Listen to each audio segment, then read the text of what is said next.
വളാഞ്ചേരി നഗരസഭയുടെ മൂന്നാമത് വനിതാ അധ്യക്ഷയായി ഹസീന വട്ടോളി. ജനറൽ സീറ്റിൽ LDFന്റെ പുരുഷ സ്ഥാനാർത്ഥിയെ തോൽപ്പിച്ചാണ് ഹസീന നഗരസഭാ കൗൺസിലറായത്. KV ഉണ്ണികൃഷ്ണൻ വൈസ് ചെയർമാനായും തെരഞ്ഞെടുക്കപ്പെട്ടു. വളാഞ്ചേരി നഗരസഭയുടെ മൂന്നാമത് ഭരണസമിതിയാണ് അധികാരമേറ്റത്. വളാഞ്ചേരി നഗരസഭയുടെ മൂന്നാമത് വനിതാ അധ്യക്ഷയായി ഹസീന വട്ടോളി. ജനറൽ സീറ്റിൽ LDFന്റെ പുരുഷ സ്ഥാനാർത്ഥിയെ തോൽപ്പിച്ചാണ് ഹസീന നഗരസഭാ കൗൺസിലറായത്. KV ഉണ്ണികൃഷ്ണൻ വൈസ് ചെയർമാനായും തെരഞ്ഞെടുക്കപ്പെട്ടു.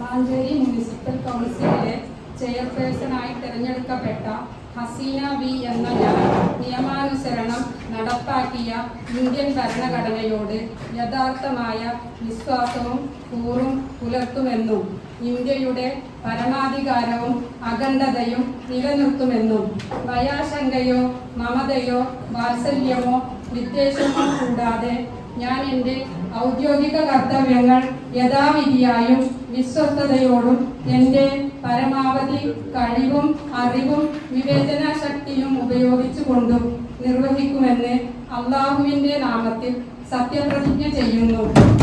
വളാഞ്ചേരി നഗരസഭയുടെ മൂന്നാമത് ഭരണസമിതിയാണ് അധികാരമേറ്റത്. വളാഞ്ചേരി നഗരസഭയിലെ ജനറൽ ഡിവിഷനായ താഴങ്ങാടിയിൽ നിന്നാണ് ലീഗിലെ ഹസീന വട്ടോളി തുടർച്ചയായ രണ്ടാം തവണയും കൗൺസിലറായി തെരഞ്ഞെടുക്കപ്പെട്ടത്. ചെയർപേഴ്സൺ തെരഞ്ഞെടുപ്പിൽ മുൻ ചെയർമാൻ അഷ്റഫ് അമ്പലത്തിങ്കിലാണ് ഹസീനയുടെ പേര് നിർദ്ദേശിച്ചത്. കോൺഗ്രസിലെ KV ഉണ്ണികൃഷ്ണൻ പിന്താങ്ങി. വോട്ടെടുപ്പിൽ ഇടതുപക്ഷത്തെ ചെയർപേഴ്സൺ സ്ഥാനാർത്ഥി സാജിദ ടീച്ചറെ 6-നെതിരെ 27 വോട്ടുകൾക്ക് ഹസീന തോൽപ്പിച്ചു. ഒരു LDF വോട്ട് അസാധുവായി. ഉപാധ്യക്ഷ സ്ഥാനത്തേക്ക് കോൺഗ്രസിൽ നിന്നുള്ള KV ഉണ്ണികൃഷ്ണനെതിരെ LDFലെ ജുനൈദ് തയ്യിലാണ് മത്സരിച്ചത്. 7-നെതിരെ 27 വോട്ടുകൾ നേടി ഉണ്ണികൃഷ്ണൻ വിജയിയായി.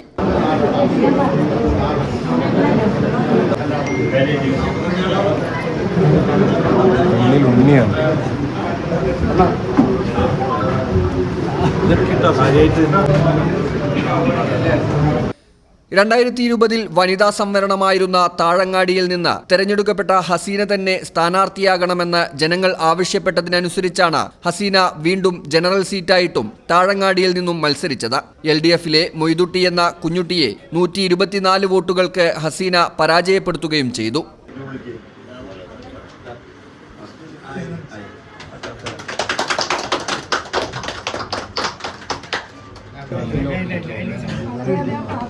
മതയോടാണ് ഞാൻ മത്സരിച്ചതും കഴിഞ്ഞ വർഷം വാർഡുകളിൽ നടന്നതും. അതുപോലെ തന്നെ ഇനിയും തുടരും എന്നാണ് തീരുമാനം. അതുപോലെ നമ്മളെ കൗൺസിലർമാരെ കൂട്ടി യോജിപ്പിച്ചിട്ടും അതുപോലെ മുൻഗാമികളായ ആളുകളുടെ ആ പാത പിന്തുടരാനും തന്നെയാണ് തീരുമാനം. എൻ്റെ കൂടെയുള്ളവരുടെ ആത്മാർത്ഥ സഹകരണം എനിക്കുണ്ടായിട്ടുണ്ട്. എൻ്റെ വാർഡിലെ ജനങ്ങളുടെ സ്നേഹവും പ്രാർത്ഥനയും ഉണ്ടായിട്ടുണ്ട്. അതിനൊക്കെ കഴിഞ്ഞ 5 വർഷത്തെ നമ്മൾ അവരെ കൂട്ടിച്ചേർത്തതിൻ്റെ അത് ചേർത്ത് നിർത്തിയിട്ടുണ്ട്. അവർ വൈക്കത്തൂർ ഡിവിഷനിൽ നിന്നാണ് കോൺഗ്രസ് പ്രതിനിധിയായി KV ഉണ്ണികൃഷ്ണൻ കൗൺസിലറായി തെരഞ്ഞെടുക്കപ്പെട്ടത്. വളാഞ്ചേരി ഗ്രാമപഞ്ചായത്തായിരുന്ന കാലത്ത് വൈസ് പ്രസിഡന്റായിരുന്നു. കുറ്റിപ്പുറം ബ്ലോക്ക് കോൺഗ്രസ് കമ്മിറ്റി പ്രസിഡന്റുമായിരുന്നു. നിലവിൽ ദേശീയ കർഷക തൊഴിലാളി ഫെഡറേഷൻ ജില്ലാ പ്രസിഡന്റാണ്.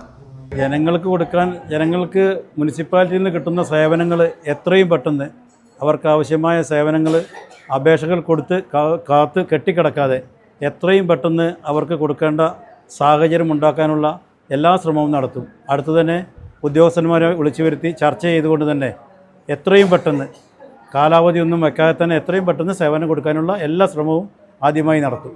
സത്യപ്രതിജ്ഞയ്ക്ക് ശേഷം നടന്ന അനുമോദന യോഗത്തിൽ professor Abid Hussain Thangal MLA, KM Gafoor, Ashraf Ambalathingal, Parassery Asainar, സലാം വളാഞ്ചേരി, TK ആബിദ് അലി, KV ഉണ്ണികൃഷ്ണൻ, മുഹമ്മദ് അലി നീറ്റുകാട്ടിൽ, റംല മുഹമ്മദ് തുടങ്ങിയവർ സംസാരിച്ചു. ഈ ചാനൽ ന്യൂസ് വളാഞ്ചേരി. ഞങ്ങളെപ്പറ്റി നിങ്ങൾക്കല്ലേ കൂടുതൽ അറിയുന്നത്? പരിശുദ്ധിയുടെ സുവർണ പാരമ്പര്യം. Hayath golden diamonds, Valanchery.